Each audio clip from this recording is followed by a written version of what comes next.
Olá, seja muito bem-vindo a esse canal. Eu quero falar com você hoje sobre 3 resoluções que vão dar sentido para a sua vida. Essas 3 resoluções estão no Salmo de número 90, um dos mais bonitos da Bíblia. E o Salmo de número 90, na sua primeira parte, não parece ser uma mensagem que vai nos ajudar a encontrar significado na vida, não. Ele é um olhar bem honesto e sem rodeios para a vida como ela é. O Salmo 90 questiona se realmente há sentido para essa vida que é tão breve, ou se a gente apenas vive contando as horas passarem e ponto final. A primeira parte do Salmo coloca um contraste entre a eternidade de Deus e a brevidade da vida humana. O versículo 2 diz: "Antes de nascerem os montes e de criares a terra e o mundo, de eternidade a eternidade, tu és Deus." Esse Salmo nos apresenta um Deus, o único Deus, que é sem começo e sem fim, um Deus que está livre da passagem do tempo. Na verdade, ele contém em si, ele mesmo é a causa do tempo, o surgimento do tempo. Só que nós, seres humanos, por outro lado, somos criaturas feitas do pó e ao pó retornaremos. Em contraste com esse Deus eterno, imutável e sempre presente, nós, humanos, vivemos debaixo de um decreto de morte que é soberano, que está acima de nós, que vem de Deus e é inescapável. E é justamente a ira, o furor de Deus contra o nosso pecado, diz o Salmo, que afeta essa nossa existência e nos torna como a correnteza de um rio que passa rapidamente, como um sono que, quando você entra nele, mal percebe, você já acordou e se foi, ou como a relva que nasce, brota e logo se queima e se seca. É isso que diz os versículos 5 e 6. Como uma correnteza tu arrastas os homens. São breves como o sono, são como a relva que brota ao amanhecer, germina e brota pela manhã, mas à tarde murcha e seca. Essa é a triste e dura realidade dolorosa sob a qual todos nós vivemos. E o pano de fundo desse quadro sombrio é um Deus descontente com o nosso pecado. Versículo 7 explica: somos consumidos pelo quê? Pela tua ira, a ira de Deus, e aterrorizados pelo teu furor. A morte é consequência inescapável da maldição que paira sobre todas as criaturas humanas por nós termos nos desviado de Deus. Nós vivemos debaixo dos efeitos do julgamento que Deus impôs sobre o pecado. Nossa vida, se formos sinceros, nada mais é do que um contínuo desgaste, um desgaste crescente até que voltamos ao pó. A vida nada mais é do que um processo de desintegração. E essa afirmação sombria, triste e tenebrosa vai trazer então desdobramentos que são adequados para essa percepção e que, se nós ponderarmos nos desdobramentos dessas realidades, aí sim encontraremos significado para viver. O versículo 11 é como que uma dobradiça desse salmo, e ele vai dizer o seguinte: quem conhece o poder da tua ira? Pois o teu furor é tão grande como o temor que te é devido. Então, o que Moisés, que é o autor desse salmo, está dizendo aqui? Que em vez da gente ficar tentando olhar para a vida e racionalizar essas maldições todas, choramingar esse quadro terrível, essa realidade de que a vida é breve e tudo mais, se nós formos sábios, nós vamos reconhecer a ira de Deus e então vamos procurar nos afastar do pecado como causa final e última e maior das nossas aflições, e vamos então aprender a temer a esse Deus que nos criou. E aí então nós adentramos na parte do Salmo em que ele nos apresenta 3 maneiras de vivermos de forma significativa. E essas 3 maneiras são apresentadas na forma de pedidos que Moisés apresenta para Deus e que são também resoluções que vão dar sentido para a vida. Eu convido você a deixar seu like nesse vídeo, compartilhar essa mensagem com bastante gente para ajudar a fortalecer esse canal, para que alcancemos mais pessoas e que você possa entender bem as resoluções que você e eu devemos tomar à luz desse salmo para encontrarmos sentido para viver. Pois bem, a primeira resolução está no versículo 12. Ensina-nos a contar os nossos dias para que o nosso coração alcance sabedoria. Esse é o primeiro pedido que é feito a Deus em face da brevidade e futilidade humana diante da majestade e eternidade de Deus. Basicamente, a resolução é: eu vou ponderar o uso que eu faço do tempo, eu vou medir, eu vou calcular, para que eu aprenda a viver com sabedoria.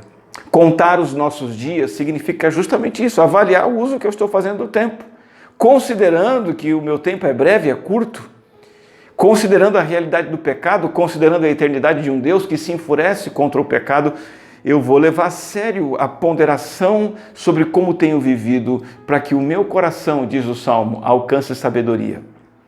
Sabedoria aqui é a sabedoria que repudia a autossuficiência e se concentra na soberania do Senhor e na sua revelação. Ser sábio é escutar e entender e conhecer a direção de Deus, a revelação de Deus e segui-la.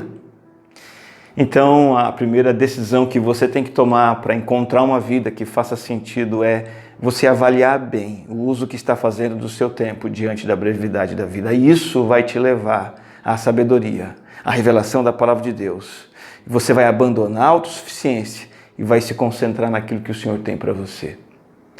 O furor divino contra o pecado, quando olhado em paralelo com a vida tão breve, sofrida e vazia, deve levar a gente a buscar o significado retornando a esse Deus que nos deu a vida. A grande razão pela qual nos perdemos é virarmos as costas para Deus. A grande razão pela qual o sentido da vida se vai é porque nós nos afastamos daquele que nos criou e dos seus propósitos. Então, a primeira resolução para encontrar sentido na vida é eu me voltar para esse Deus e ponderar a maneira como tenho vivido, para que eu reaprenda a viver com sabedoria, aprenda a viver conforme a palavra de Deus. Mas o Moisés faz um segundo pedido, que é também uma segunda resolução que ele toma para encontrar sentido na vida. No versículo 14, a oração de Moisés é essa: satisfaze-nos pela manhã com o teu amor leal e todos os nossos dias cantaremos felizes. O amor de Deus é fiel, é infinito, o amor de Deus é permanente e é indestrutível e inabalável.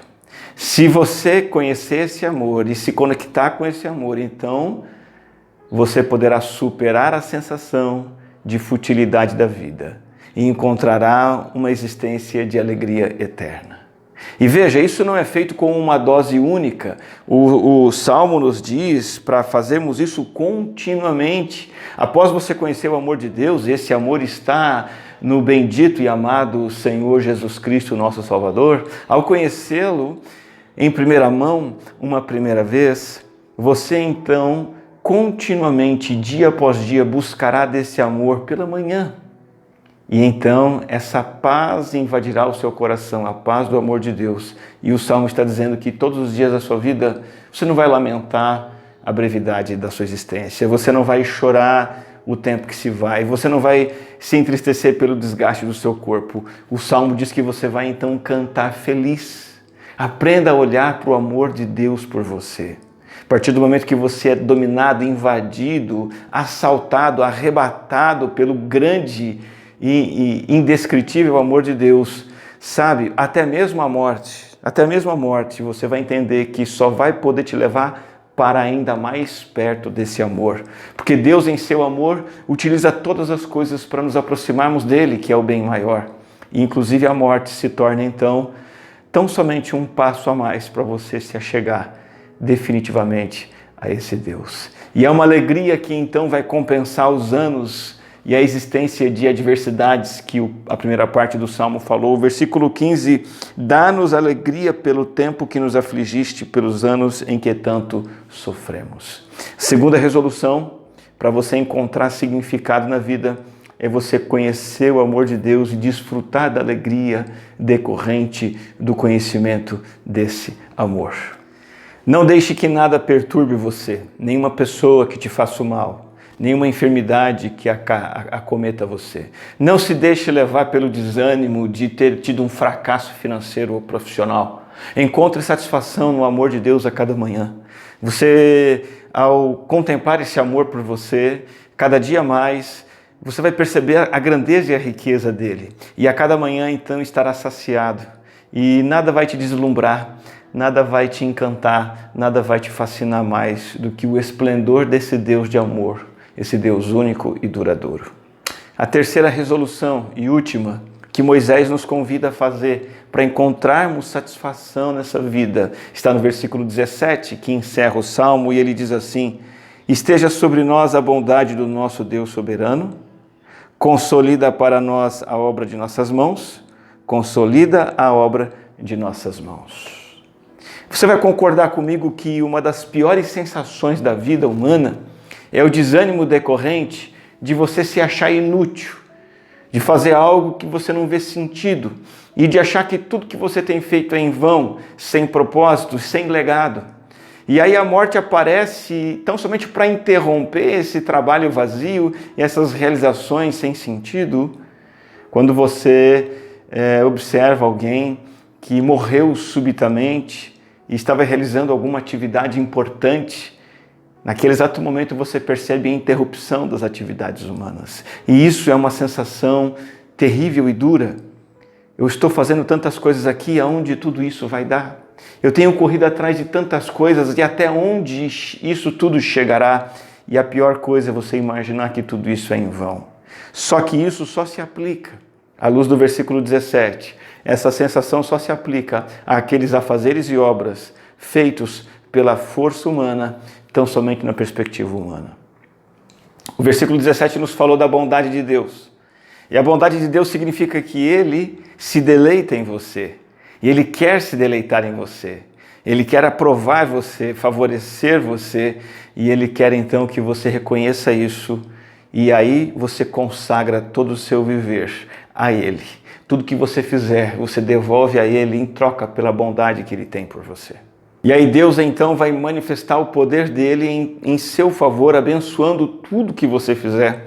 Ele te fará prosperar, ele fará prevalecer, ele fará enriquecer a obra das suas mãos, os seus feitos, os seus afazeres. E veja, a ideia aqui do versículo 17 é muito mais do que Deus nos dá sucesso em tudo que fizermos. Não é essa a garantia, mas é que Deus vai impregnar de significado tudo aquilo que fizermos. Nada causará desânimo, nada será em vão. E aqui a gente tem um ensinamento muito rico e precioso para a nossa vida, que precisa nos desprender desse materialismo, dessa busca insana por sucesso, fama, por aplauso e prazer.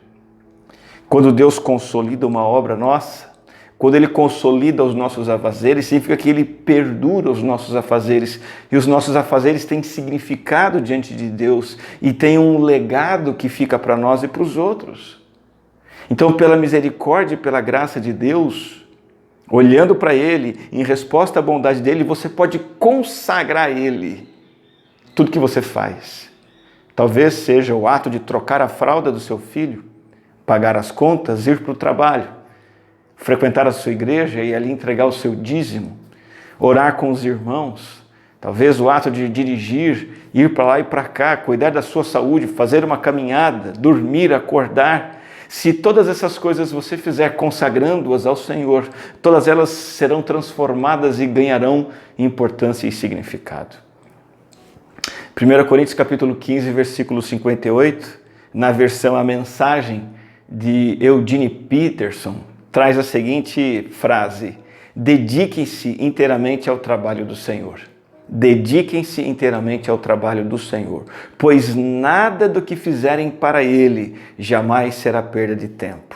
Sublinhe essa frase. Deixa esse conceito entrar no seu coração. Nada do que fizerem para o Senhor será perda de tempo. A gente vive para nós mesmos e quando vivemos para nós mesmos, do nosso jeito, saciando os nossos interesses, com autossuficiência, tudo é perda de tempo. Mesmo as maiores conquistas lá na frente não passam de perda de tempo. Mas tudo que você fizer para o Senhor jamais será perda de tempo. E essa é a terceira resolução: consagre ao Senhor, faça para o Senhor todos os seus afazeres, realize todas as obras e todas elas então ganharão significado e propósito. Finalizando essa reflexão, eu espero que você tenha gostado e entendido também esses três preceitos, essas três resoluções, essas três petições que Moisés faz e que sejam as petições que você faz. A brevidade da vida nos constrange e nos empurra a buscarmos um coração sábio, entendendo que o nosso tempo é breve. Segundo, nos empurra e nos constrange a nos deleitarmos no amor que Deus tem por nós, enxergarmos o quanto Ele nos ama. E terceiro, a nos dedicarmos a um trabalho e a frutos e a ações debaixo da bênção de Deus, da graça de Deus e do favor de Deus e da sua bondade. Fazer todas as coisas para o Senhor. Nada do que fazem para o Senhor será perda de tempo. Esse é o caminho para você encontrar o sentido na vida. Uma vida breve, aparentemente vazia, mas se vivida orbitando em torno do Criador eterno, tendo o Senhor da eternidade em perspectiva. Essa vida que era para ser vazia, sem significado, sem propósito, ela será rica em todos os aspectos. Eu gostaria de orar com você e orar por você nesse momento. Senhor, muito obrigado por nos fazer refletir na vida. De maneira dolorosa enxergar que estamos com os nossos dias contados, debaixo da maldição do pecado e da sentença da morte, debaixo do teu furor. Mas ao mesmo tempo o Senhor nos convida a essas resoluções para que encontremos o significado nessa vida penosa e dura. Leva-nos realmente a buscar a sabedoria, olhar a maneira como temos vivido e transformar a nossa vida numa vida submissa à tua vontade revelada.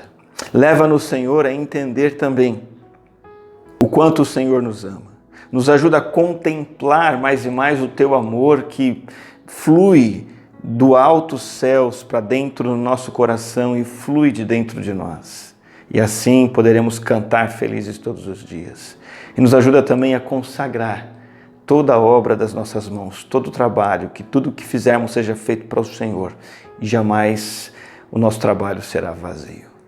Nos conceda o privilégio de viver essa vida com significado e propósito no Senhor, para que na eternidade desfrutemos desta mesma realidade para todos sempre. Amém. Que Deus te abençoe.